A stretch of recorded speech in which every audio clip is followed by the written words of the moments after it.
Welcome to Strategy Talk, where the authors and editors discuss news and events with a splash of history. Our host today is Dan Masterson. Joining him is Jim Dunnigan, well-known military author and the Dean of Wargaming. Also, joining today's show is columnist and author retired Lieutenant Colonel Austin Bay. Welcome, Austin and Jim. As I was thinking about the things that have happened over the last couple of weeks, I thought we might focus on the intelligence failure of the Israelis, and I would assume the United States too. I mean, if we look back on history, there have been numerous intelligence failures. People are comparing this to 9/11, Jim, but it's really not the same because the 9/11 failure was a failure of imagination and the ability to connect the dots. They should have been watching for this and been ready for it, right? Yes, but they didn't. The problem is, first of all, they had nobody inside Hamas. Now, I don't know why they didn't, but unless you have somebody, an informant, as it were, an informer inside of an organization you're tracking, you don't know really what they're up to. The second problem is the Iranians were smuggling in, lots of missiles. they basically have fired like 3,000 or 4,000 and made more, so forth, and that got them started. They didn't have any inkling of what their plan was. They just come charging out of Gaza and start killing Israelis. They killed, 12? That's never happened before. Now, they're running out of, how should I put it, speed, as it were, and they're not getting much farther. Hezbollah up in Lebanon didn't really want to get that heavily involved. They have more of a sense of self-preservation. But Hamas didn't really care if they, destroyed themselves. Now, they had it. I mean, there's still some of them in Gaza, and they still have some rockets left, and they have hostages, but they're not doing much with it. There's something I can do. I don't think Israel is going to surrender thousands of prisoned Palestinians, some of them for murder, others for insurrection, what have you, in order to get a few of their hostages. Hostages are Americans, and I don't see America issuing any demands, as it were, but for the Israelis to handle this. It's their 9/11. It's their problem. Austin? Well, Dan, look, with most intel failures, there has been a very careful cover story prepared and followed by the attacking opponent. Let's put it that way. Just take a look at what the Japanese did beginning really in August and September of 1941. The United States and Great Britain expected Japan to go south to the Dutch East Indies, to Indonesia, and seize the oil fields. And that's what the Japanese indicated they were preparing to do, and wanted the United States to conclude that. So you kept your guard down about Pearl Harbor. And here's the comparison making with Israel and Gaza, Hamas. Hamas, for the past 5, 6, 7 years, has developed a cover story that we're interested in economic development, social development, improving conditions in Gaza. Now, they're really not, but that's the story that the United States wanted to hear, certainly the Biden administration. And at the same time, the Israelis wanted that because they were comfortable with it. And that was all the intelligence they were getting from their sources. Jim's right about having human intelligence sources inside an enemy organization. Therefore, you have someone who is able to hear the chit-chat that goes on offline, it's not digital, it's not electronic, and it's in places that can't be tapped. And Hamas was very, very careful about operational security there. They're keeping what their plans away from electronic ears and off paper as well. Now, they didn't hide the training. I've read at least 6 or 7 very credible reports on the Hamas training paragliders, assault preparation, even had, and the Israelis were aware of this, they had a kibbutz in the same way that you train to go into a Iraqi village. U.S. had several of those here in the continental United States to prepare soldiers for deployment to Iraq. The Hamas had a pseudo kibbutz to train their attackers. They also had very detailed, and this was easy to acquire because they're so close to their targets. Detailed maps and preparations of the kibbutzes and villages, even the individual houses they were going to hit. But they managed to keep all that away from Israeli intelligence by the tight operational security they had. And again, they were thwarting Israeli electronic and digital surveillance, avoiding it. Really, that's how they avoided it. Therefore, they thwarted it, and lacking the human intelligence resources inside Hamas, the Israelis missed it. They bought the cover story in the same way the United States bought Japan's cover story in the fall of 1941, because it fit with the way they wanted it. I'm talking about the Israelis wanted to see relations developing. Oh, we're finally going to reach a place where we can get along. And Hamas, in its charter, it's created to destroy Israel. And then they carried it off. Even though they told you what they were going to do in their charter, they pretended they'd mellowed. And the pretension was the very, very clever cover story. So, Jim, one of the curious facts is, how did they break through the Israeli security zone so effectively? Brute force. They just went charging in. They didn't get through everywhere, but they got through in enough places to be able to run free, as it were, in relatively unprotected areas. And they slaughtered people. Simple as that. And they basically had no regards for their own survival. They kept going until there were a few of them left. I don't think any of them got any further than the West Bank.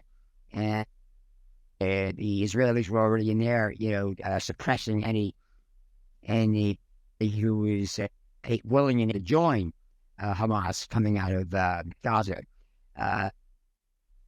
So they basically had surprise going on the Israelis. They killed a record number of Israelis, but they didn't win. Now, that doesn't mean they won't try again, if there's any, again. They said, Gaza, these Israelis say they're going in, but they have a problem in that the place is for sort of tunnels. There are booby traps, bombs all over the place. The Israelis say they can handle that, and we'll know in time if they can, and they do, because they allow Hamas to remain in Gaza. They cannot allow Gaza to remain independent. I mean, that's a bitter pill to swallow, because they left Gaza in 2007 or 2005, and Hamas came in and took over by force in 2007. And they said, "Oh, well, we can contain now." Well, you can't. So they said, "Well, if you can't contain it, if you can't tame it, you destroy it." because it's a matter of life or death for Israel, because the Hamas will keep escalating their plans and doing that, because their ally is Iran. Iran supplies the logistics. They supply cash. You can bribe a lot of Egyptian border guards to look the other way for a lot of stuff to come in or go out. And that doesn't mean the people of Gaza, because they're stuck there. But the Egyptian border security people know that if the Iranians want something done, they'll get rich, and so that's what they're waiting on. If it comes to that, the corruption is a major factor over in that part of the world, and if you have money, you can basically take advantage of the corruption, and that's what Hamas and Iran is doing. Now, Iran has its own problems at home, but that's a separate issue.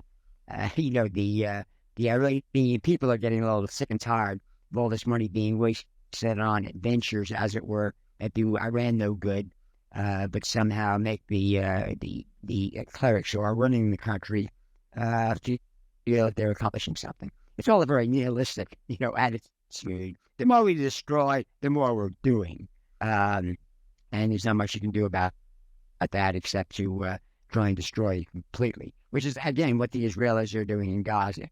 They're taking over the place. They're not leaving. Right back to the good old days. And they're going to have a hard time doing that. But if there's any opposition in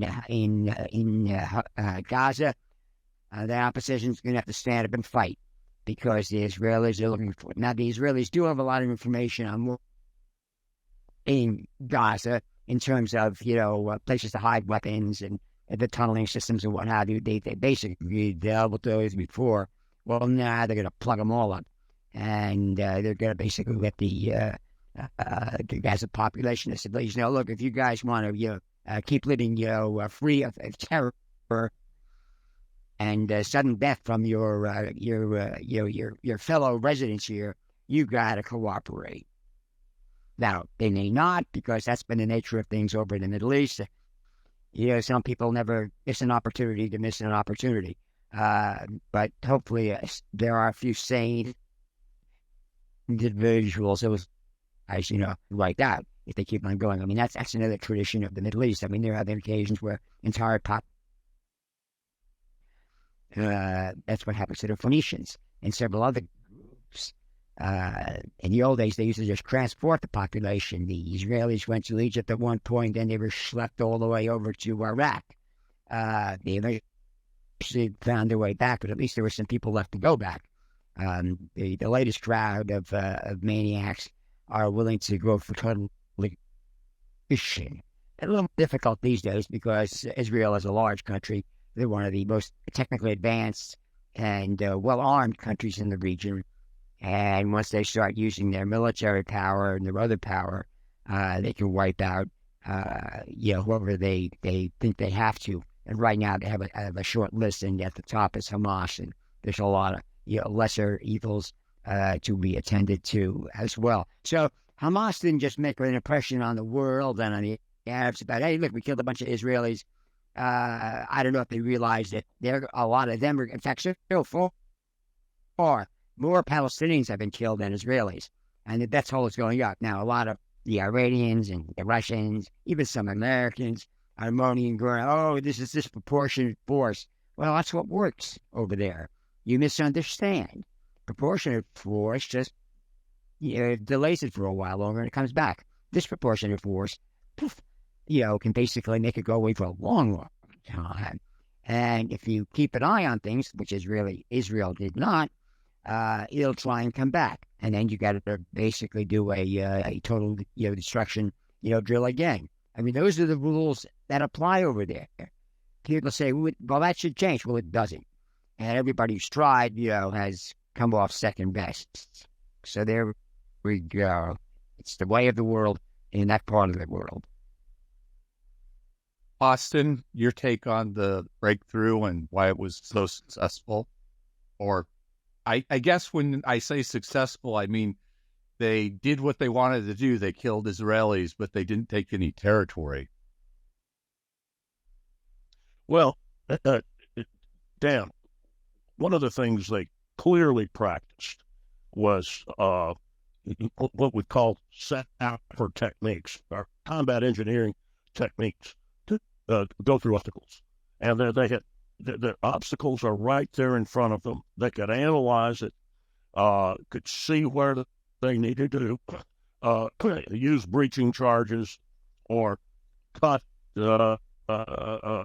cut through or even slam through. I read it in one place that they used a bulldozer to go through some of the obstacles, and also tunneling underneath. I don't know where all their tunnels are. I've seen some maps now, but they have you tunnel out from underneath Gaza, and you've got a place to come up either on the other side of the first obstacles or right beside them, and then you use the breaching charges or other techniques to go through.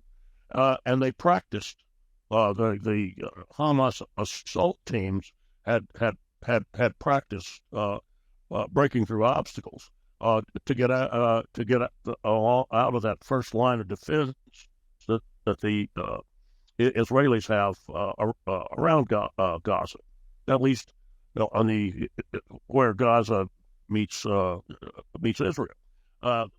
They practiced it, and they had the will, and as Jim said, brute force. They were going through because they were going to kill Israelis, which was their atrocity, was their goal. Absolute atrocity. Now, if that's Hamas's goal, the question you ask is, what is Iran's? And Iran's goal is it wanted to scotch and completely destroy the rapprochement between Saudi Arabia and Israel and undermine the Abraham Accords.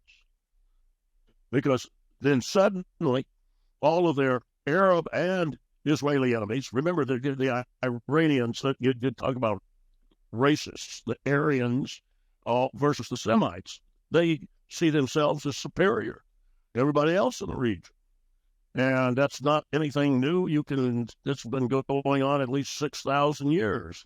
Well, maybe 4,500, depending. But that's what the Iranians wanted to do, was stop that rapprochement. And of course, there were Palestinian radicals and Arab radicals that didn't want that to happen either. And so that they train their extremists to go through and commit the atrocities, and then that's the political payoff that the boys in Tehran think they've got. Now, the other thing, too, is you can see that the strategy that the Iranians have had, at least the Ayatollah regime, is they build up all of these radical militias that are in their pay. And as Jim talked about the corruption in this, they provide them with money and weapons. Hezbollah is an example, and Hamas is another one. And then the Houthis down in Yemen. And notice yesterday, a U.S. guided missile destroyer in the northern part of the Red Sea intercepted, 3 Houthi missiles and 4 or 5 drones that the Houthis had launched, longer range, with probably trying to target southern Israel, maybe the port of Eilat, which is on the Red Sea. But it was the U.S. destroyer shot him down. And long-range attack, the Houthis have pulled some off against Saudis. But this was approaching the longest, I think, that I'm aware of them trying to hit a target at that range. But here's the political component of it. The Iranians and their media allies all over the world, including media allies in the West, say all of these oppressed groups are coming together to wage war on the Israelis in the name of decolonization or ending oppression or whatever. And it's garbage, because one of the most oppressive regimes in the world is the Iranian Ayatollah regime. And these militias are really wholly owned subsidiaries. It's not that they don't have issues, local issues, like the Houthis in Yemen. They have issues with other tribes in Yemen that Iran leverages. But here, that's what they get from the propaganda angle, saying, look, we've got all of these oppressed people attacking Israel, who is doing nothing in Yemen whatsoever. That's really a Saudi Arabian war, is what it amounts to, with Saudi allies backing them up.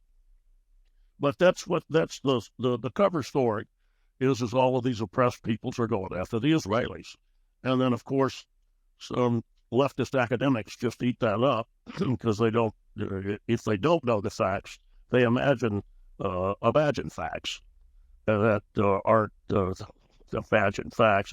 It's what it is a propaganda lie.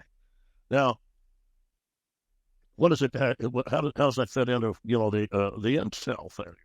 The Israelis wanted to believe that things were getting better, and the Iranians, have the monetary power and the weapons, and really the evil intent to say, no, if something gets better, we're going to launch an atrocity attack that scotch everything, because the Israelis going to have to come back and do what Jim said to protect themselves.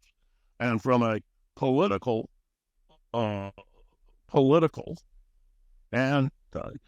ethnic element of that politics point of view, moderate and even conservative Arab regimes that see, one of the best things we could do is have positive economic and political relations with the Israelis, because there's a lot of room for cooperation. Plus, the Saudis are also thinking, the real threat is Iran, and the Israelis have military power to counter Iran. That was part of it. But now, this rapprochement, at least in public, between Saudi Arabia and Israel is off the table for 5-10 years, like backdoor or covert cooperation. I think that's going to continue, because Iran has made it clear they're an implacable enemy. They're an implacable enemy to Arabs. So, but you're going to have to. That fact shouldn't have to have been learned in the way again, the hard way. That's that's one of the big lessons out of this, Dan, is how evil the Ayatollah regime is. But here's the one that set it up. Yeah, I think that's absolutely true. So one of the things is a lot of people have been talking about, well, how do we solve this problem? And I was listening to somebody yesterday on YouTube, and they made the statement, well, there's a simple solution. If Hamas laid down their weapons and surrendered, there'd be peace. And all the way back through to the 1930s, if the Arabs had laid down their arms, there would be peace, because the Israelis have always been such that they weren't going to attack anybody that did not attack them. And, 1948, people need to study it. There was a mandate that the British gave up, and they arranged for a two-state solution, and the Arabs rejected it. And Israel had agreed to it. And if that had been the way that everybody had settled it, things would be different right now. So do you have any comments on that, Jim? No. They basically, like I say, they never miss an opportunity. I don't know. That's a bad habit they can't seem to shake. They're absolutists. I mean, basically Hamas, and we've reported this in strategy page. Their underlying message is always, and it's always made blatantly clear in Arabic, Israel must be destroyed. That is the ultimate goal. anything else we do is simply, a step in that direction. And the Israelis understand that. I mean, half the Israelis are Arabs, and a lot of them speak, Arabic. And they read listen to the Arab media, the media in the West Bank and elsewhere in the region, and so they know what the goals are of their opponents, and they're absolutists, and they have to do what they can to stop that. Like I say, what really set Hamas loose in Gaza was a failure of intelligence. Now I'm sure they're jumping through their hoops, in Israel, saying, "Well, how are we going to avoid that again?" He said, "Well, get rid of the hoopers. Never things to go any better than you expect them to, or probably a great deal worse." So, for into the relatively good old days, where the Israelis were keeping it under check and basically taking all that flack from the rest of the world. "Oh, you're being so unkind to the Arabs." Everybody else in the world has very short memories. Austin? I was just thinking about what you'd said about the mandates, 47, 48. There are a number of maps. They're all public domain that are on the United Nations site that beginning in the late 30s and running up until really contemporary time. I guess I think it was 1980s was the last 6 or 7 years. Is it the last one? It's no. There's some. There are a couple more that I've seen. Maybe they're not in that. The 1983 was the way one I saw. Yeah, well, then maybe I saw it on another site, Jim. But the thing is, the most interesting ones are the 40s and 50s, and the 47 and 48 maps, which that two-state solution. They're quite real. They're quite educational, and as Dan said, they were rejected by the Arab coalition, who decided to invade. Here we are. And not I know the map. I mean, that's their watchword. Yeah. Yeah. I remember what it was. It was a map of Gaza. It was a new Gaza map, and it was probably about 10 years ago. So, but it was it wasn't anything that had a state solution. So, well, we'll wrap it up there, and we'll talk to you gentlemen next time. Bye. All right. So, guys, bye-bye.